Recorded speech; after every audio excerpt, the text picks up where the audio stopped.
Hey Lily, good afternoon, parents. This is Mr. Sandoval, and This is Mr. Tejeda.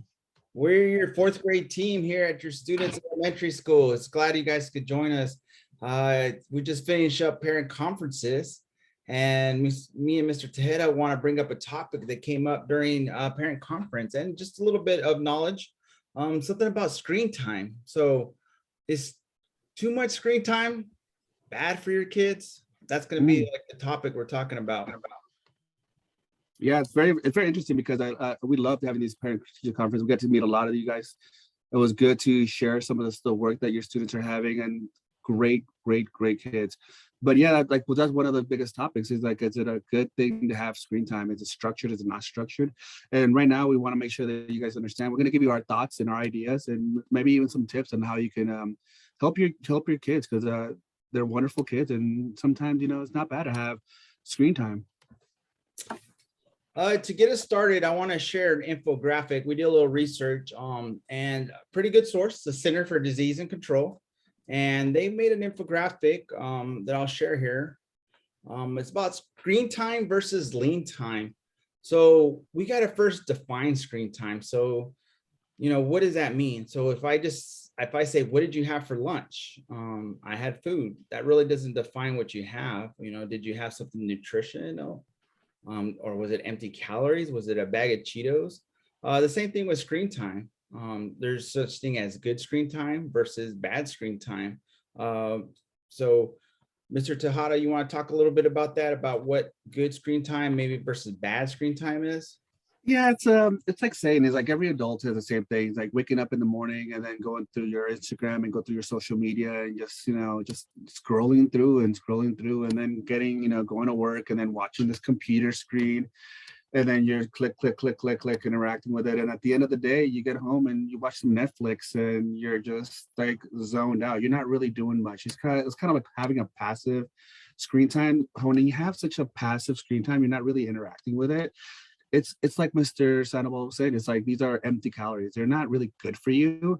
Yeah, they entertain you and they keep you in that sense. But if you have interactive, like educational stuff that you're learning and your mind is actually working, or even with social media, like one of the greatest things about having social media is that you can connect with people and then interact with them. But if you're just scrolling and swiping up and swiping whatever, you're not really interacting. But if you're saying a message, hey, how you doing, Mr. Sandoval?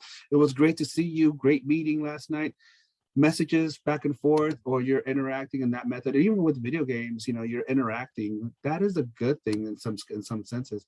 But when it is non-meaningful, that's when it becomes being unstructured. That's when it doesn't really count. So that's what Mr. Sandoval was talking about when it talks about the empty calories. When we're talking about structured screen time and unstructured, watching a movie and not really learning anything, but if they're watching a story and they're learning a moral behind it, there's meaning behind it. So they're learning something of it. So if you're not getting anything back from it, that's when we're talking about when it's Yeah. lean or empty calories. And want to jump in there too. So I like the analogy that the CDC or the research we did, how it compares it to food. So what are you getting out of it as well? And just like, with a proper healthy diet is all about moderation. So too much of one thing, like too much TikTok, YouTube, or video games, and you're not balancing that with, going outside and getting fresh air or socializing. All our students just, kind of survived, if you would, a pandemic where they had to learn for a year on distant learning, and they're now all back in the classroom. So they're trying to relearn some social skills to be in person versus being on the screen time. So yeah, those are all good examples. So there are some tools out there though that you can monitor screen time. I know in my house that we do look at. I have teenage son, and I know you have teenagers, Mr. Tejeda. Exactly. Yep. And we can monitor on their phone like how much screen time they've been on particular apps. So that might be another tip that I know Mr. Tejeda will talk to at the end. But we did want to talk a little bit about the health benefits. So I have another infographic, if you don't mind. Here, I'm going to share with you guys. And I got this one from the Tutor Doctor. The big thing is there's a study that said 95% of people go to bed with their electronic device. I'm guilty of that sometimes. I have my phone and I want to check some emails or watch the news or maybe watch a video.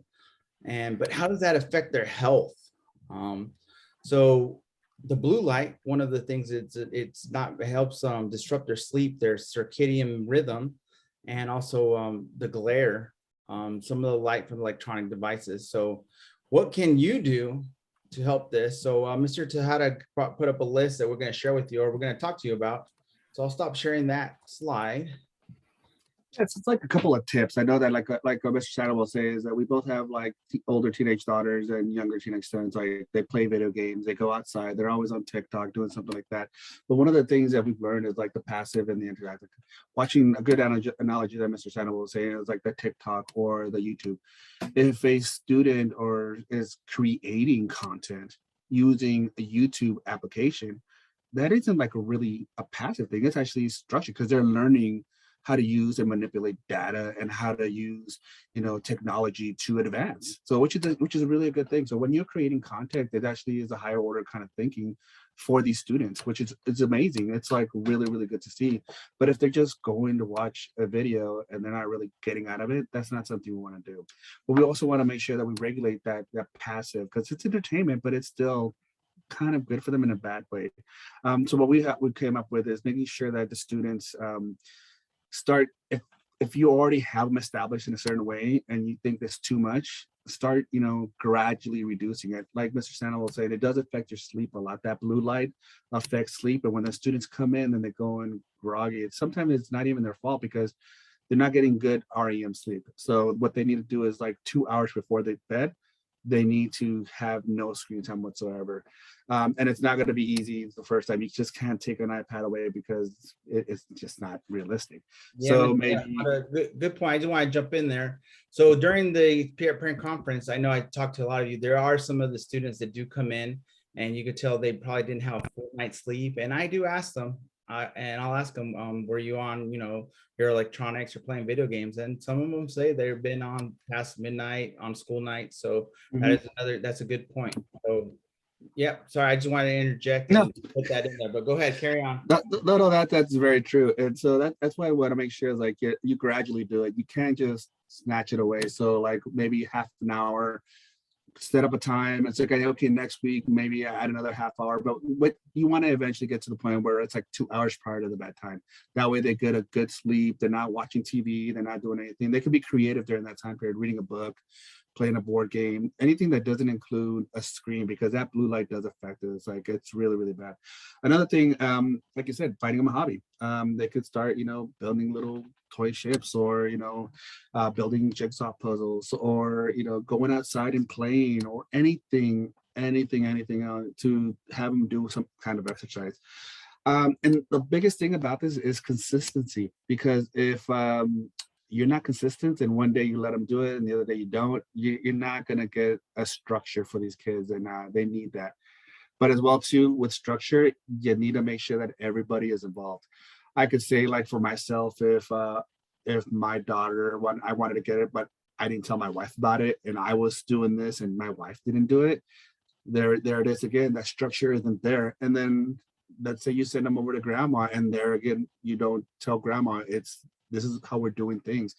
Everybody has to be involved, from the inner family to the outer family. Everybody in family needs to know that this student needs to make sure that they're being regular, in a structured environment. So that's why we want to make sure that they that's our thoughts and our ideas towards it, to make sure that they have a structured versus an unstructured thing. When they're at school, they're always on their iPads because they're learning, or they're reading a book. I mean, we do use technology because we're living in that kind of tech world behind it. So yeah, it does come with some prices, but we do advance with it.